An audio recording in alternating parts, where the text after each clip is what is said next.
Well, the board of directors is probably the most important arrangement in a company. When I say the word arrangement, I mean it's a corporate governance arrangement. Companies need a board, especially the big companies. And boards differ from country to country and region to region. However, everyone understands that there must be some sort of leadership, and the leadership comes from the board usually. The board of a company is comprised of 10, 15 individuals. Let's assume that. There is no right and wrong answer on how many people attend the board or are board members. And it has a chairman and a CEO. These are the two important figures in a board of directors. The chairman runs the board, the chairman is in charge of the board, and the CEO is the person who runs the company. So you have two different personalities, two different people, usually, and I'm saying usually because that's the best practice. They should be different people. However, in many countries around the world, you may have the chairman and CEO being the same person, and that's not something that's recommended. In some jurisdictions, that may not be allowed as well. So the chairman and CEO are two important figures of the board.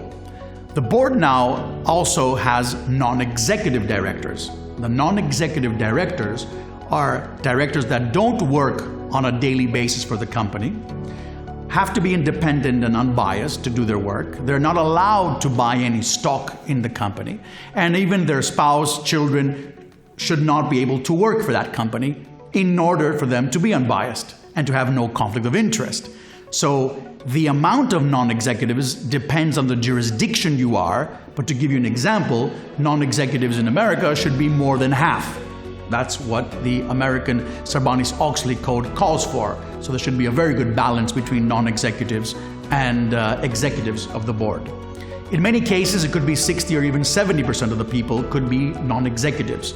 Now, why would we have people from outside the board? People outside the board actually are more independent, and they protect the stakeholders. And that's their role. Their role is to challenge and scrutinize what goes on in a board of directors. And you need them to provide that balance and that protection. Diversity is another important point of the boards. Company's board has to be diverse. Not in terms of race. People sometimes just confuse it in terms of race or male, female, or even religion. But the diversity has to do with experience. So you can't have a board of 10 accountants. It's always good to have people from the sales, someone from the commercial part of the let's say company, or even people that come from outside the company that have a different background in different industries. That's a diverse board where everyone can provide their opinions and every opinion is respected. So diversity is not only in terms of religion or even sex in that sense. It has to do with diversity in terms of expertise. There's two types of boards, usually. One is called the unitary board, and one is called the two-tier board or the multi-tier board. So you may have one board, companies may have one board, or they may have two different boards. The supervisory and the management board, for example. This all depends on the company. And there's pros and cons of having one board or two boards. Logically, it's more costly to have two boards. It's less costly to have one board.